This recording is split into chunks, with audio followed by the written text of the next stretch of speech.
Hello. काल जिथपर्यंत बघितलेलं होतं साधारण पहिला एकच पॅरेग्राफ बघितलेला होता. सेकंड लिंक मी पाठवली होती, पण काही कारणानं ती वर्क होत नाही आहे. मी पुन्हा दुसरी लिंक आता हे तयार करून पाठवते आहे. That was 24 hours ago. 24 तासांपूर्वी काय घडलं होतं की हे सगळे निघून गेलेले होते. मग त्यानंतर काय झालं? Since then nobody had come near him. सगळे हे निघून गेले, त्याचे भाऊ बहीण आई वडील सगळे निघून गेले. त्यानंतर त्याच्याजवळ कोणीच नाही आलं. आदल्या दिवशी द डे बिफोर म्हणजे आदल्या दिवशी he had watched his parents flying about with his brothers and sisters. त्यानं आपल्या आईवडिलांना आपल्या बहीण भावांबरोबर उडून जाताना बघितलेलं होतं. आपले बहीण भाऊ शिकण्याच्या कलेमध्ये पारंगत होत आहेत आणि आपले आईवडील त्यांना शिकवत आहेत की लाटांवरती कसं उडलं पाहिजे. How to skim the waves म्हणजे लाटांवरती कसं उडलं पाहिजे. How to dive for fish म्हणजे माशाला खाली झेप घेऊन माशाला कसं पकडलं पाहिजे. हे सगळं आईवडील त्या भावंडांना शिकवत होते.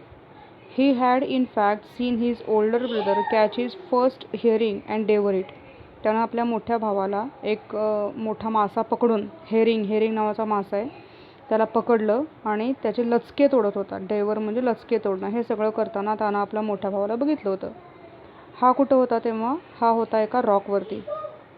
while his parents circled around raising a proud cackle.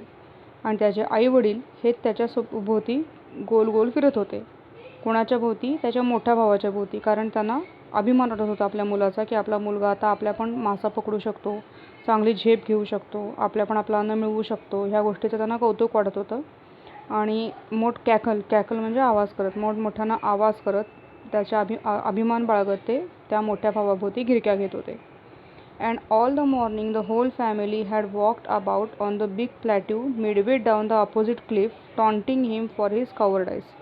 आणि सकाळी सगळी फॅमिली, त्याचे आई वडील, त्याची भावंड हे सगळे एका प्लॅट्यूकडे निघून गेले. क्लिफचा अर्थ काय? High steep face of the rock.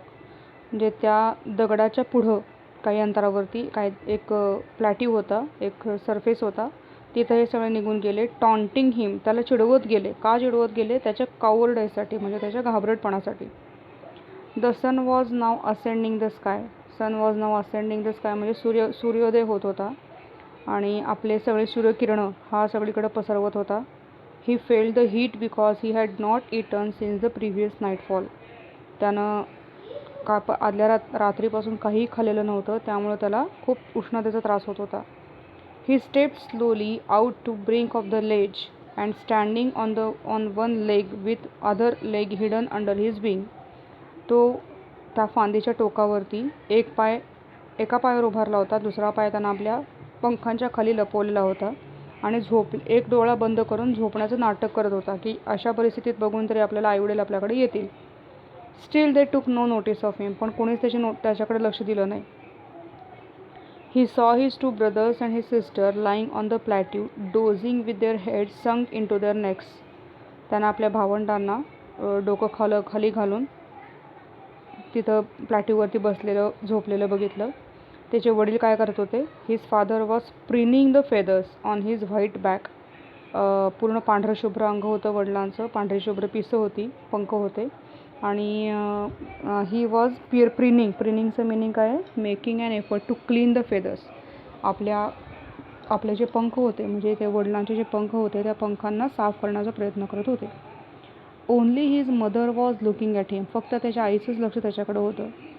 She was standing on a little high hump on the plateau. त्या सरफेसवरती, त्या एका पठार होतं, प्लॅट्यू म्हणजे पठार थोडक्यात, त्या पठारावरती एका उंचावरती ती उभारलेली होती आणि तिची पूर्ण नजर आपल्या या घाबरणाऱ्या बाळाकडे होती. Her white breast thrust forward. Breast म्हणजे छाती. Now and again she tore a piece of fish that lay at her feet. तिच्या पायामध्ये एक फिश होता आणि त्याचे लचके एक पीस ती तोडत होती. आणि and then scrap each side of her beak on the rock. एक लचका खात होती तोडून आणि पुन्हा आपल्या चोचीला त्या दगडावरती घासून धार करत होती. स्क्रॅप्ड म्हणजे लचके तोडून खाणे. आणि then scraped each side of her beak on the rock. स्क्रॅपचा अर्थ आहे रब, घासणे. घासत होती. आपली जी चोच होती तिची ती त्या दगडावरती घासून शार्पन करत होती, धार करत होती त्याला. ते सगळं बघून त्याला वेड लागल्यासारखं झालं होतं, कारण त्यानं खाल्लेलं नव्हतं काय आणि आपली भावंडं फिश पकडून खात आहेत, आपली आई फिश पकडून खाते हे बघून त्याला असं वेडापिसा झाल्यासारखं झालं होतं. नाव ही लव्ह टू टिअर फूड. त्याला पण अशा पद्धतीनं मासा पकडणं, त्याचे लसके तोडून खाणं, आपल्या चोचीला धार करणं हे सारखं हे त्याला आवडत होतं.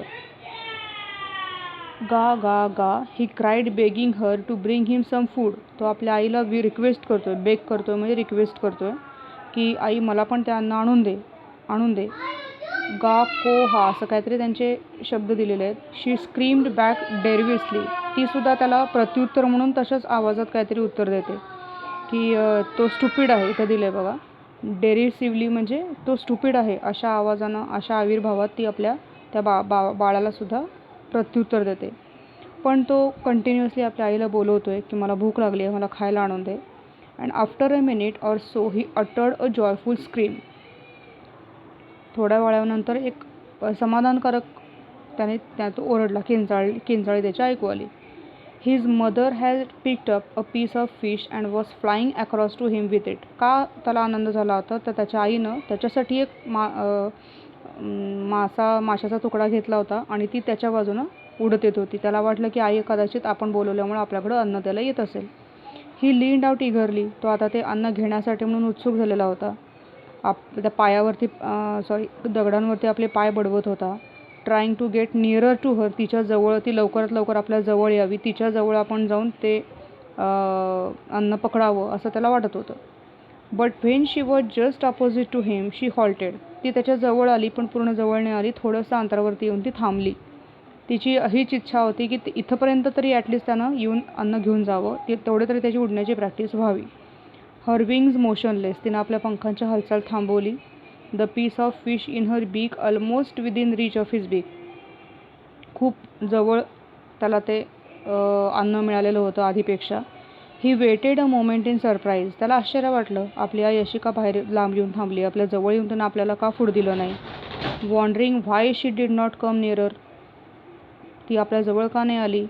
आणि अजूनच त्याला त्या भुकेमुळं समोर अन्न दिसत असताना, पहिल्यापेक्षाही आपलं अन्न आपल्या कमी अंतरावरती आहे हे दिसत असताना अजूनच त्याला वेड लागल्यासारखं झालं. त्यानं पटकन झेप घेतली त्या फिशकडं. He dived at the fish with a loud scream. He fell outwards and downward into space. मोठ्यानं किंचाळला तो आणि त्या फिशकडं त्यानं झेप घेतली. Then a monstrous terror seized him and his heart stood still. अतिशय भयंकर एक मनस्थिती त्याची झाली आणि त्याचं हृदय थांबल्यासारखं झालं, कारण पहिल्यांदाच त्यानं झेप घेतलेली होती. He could here nothing. त्याला काहीच ऐकू येत नव्हतं. आपल्या भावंडांचे आवाज, कोणाच्याही आवाज त्याला काही ऐकू येत नव्हतं. But it only lasted a minute. The next moment. फक्त एका मिनिटसाठी त्याच्या मनामध्ये ही भीती राहिली. दुसऱ्याच मोमेंटला त्यानं आपले पंख मोठे स्प्रेड केले आणि त्यानं उडायला सुरुवात केली.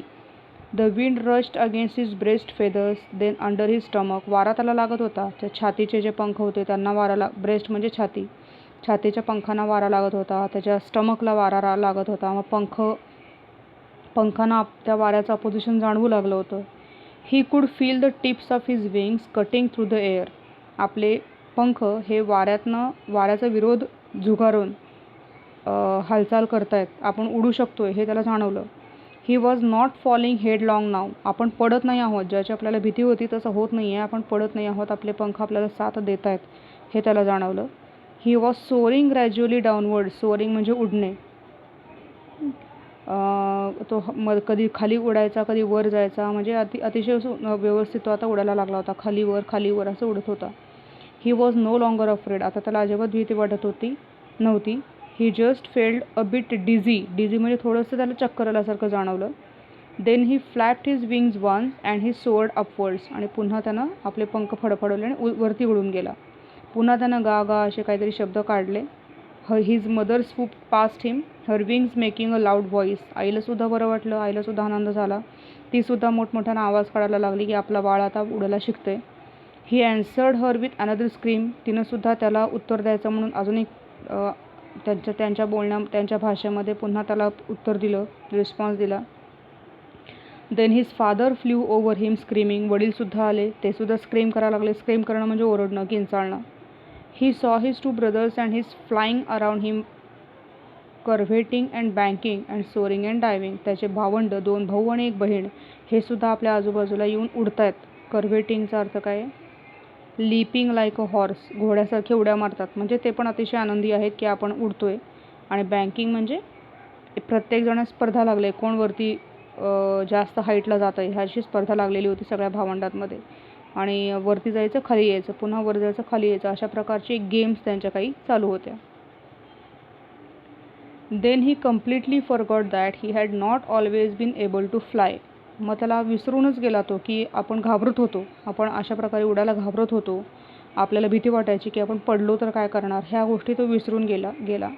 And commanded himself to dive and soar and curve shrieking shrilly. आणि आता त्यानं पूर्ण कमांड घेतलेली होती डाईव्ह करणं म्हणजे समुद्रामध्ये झेप घेणं, सोअर म्हणजे वरती उडणं, कर्व म्हणजे गोल गोल फिरणं, श्रिकिंगचा अर्थ काय दिलं आहे? Making a loud cry. हे सगळं तो आता इझिली करू शकत होता. He was near the sea नाव. समुद्राच्या जवळ होता. Flying straight over it. सरळ समुद्रावरनं तो प्रवास करू शकत होता. आणि facing straight out over the ocean. He saw a vast green sea beneath him. त्याला खाली मोठाच्या मोठा समुद्राचा विस्तार दिसत होता. With little ridges moving over it. हळूहळू रिजेस म्हणजे पाण्यामध्ये जसं दगड मारल्यानंतर जशा तरंग उठतात, तसे तरंग त्याला समुद्रामध्ये दिसत होते. ही टर्न्ड हिज बीक साईडवेज अँड कॉड अम्युझेडलीचा अर्थ काय? प्लिजरेबली म्हणजे आनंद. त्याला थोडक्यात सगळ्या गोष्टींचा आनंद झालेला होता, सगळी भीती त्याच्या मनातून गेलेली होती. His parents and his brothers and sister had landed on his green flooring ahead of हिम.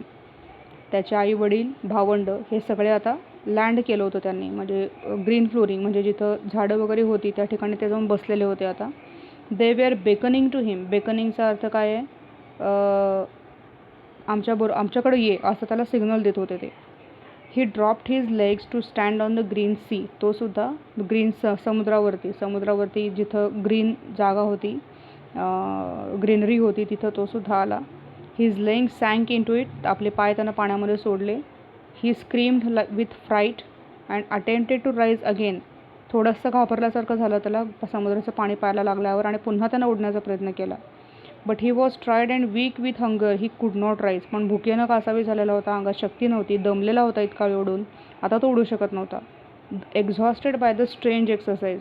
हे अतिशय विचित्र अचानकच त्याच्या बाबतीत घडलेलं होतं, त्यामुळे तो आता दमून गेलेला होता.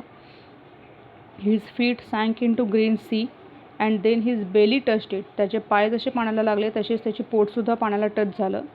आणि he was floating on it. आता तो समुद्रावरती पोहत होता, म्हणजे तरंगत होता. And around him his family was screaming. त्याच्या आजूबाजूला त्याची पूर्ण फॅमिली आनंदानं ओरडत होती, तर प्रेझिंग म्हणजे कौतुक करत होती. And their beaks were offering him scraps of dog fish. आणि त्याला डॉग फिश नावाचा जो फिश आहे त्याचे तुकडे त्याला खायला मिळत होते. He had made his first flight. अशा प्रकारे त्यानं आपली पहिली फ्लाईट, पहिली उडान, पहिली झेप घेतली. लेखकाचं नाव दिलेलं आहे लियाम ओ फ्लॅहर्टी, असं हे लेखकाचं नाव दिलेलं आहे. हा लेसन इथं संपतोय. त्याचे साईडचे क्वेश्चन्स बघा. सकाळी कुठंपर्यंत केले होते आपण? पहिल्याच पेजवरचे केले असतील. ठीक आहे, पहिल्या पेजवरनं मी सगळ्या प्रश्नांचा अर्थ पुन्हा एकदा सांगते. ते साईडचे क्वेश्चन्स तुम्हाला करायचे आहेत. What did the young seagull feel. त्या छोट्याशा सीगलला फिलिंग्स काय होते, काय वाटत होतं. दुसरा प्रश्न आहे why did the young seagull feel hot. त्याला गरम का होत होतं, उष्णता का जाणवत होती. तिसरा आहे what were the young seagull's parents doing. त्याच्या आईवडील काय करत होते. नंतर आहे what were the young seagull's brothers and sisters doing. त्याची भावंड काय करत होती, भाऊ आणि बहीण काय काय करत होते. त्यानंतर क्वेश्चन आहे व्हॉट डिड ही फॉरगेट. तो काय विसरून गेला. ह्या सगळ्या प्रश्नांची उत्तरं लिहायची आहेत. याच्या पुढच्या पार्टमध्ये मी वर्कशॉप सांगते.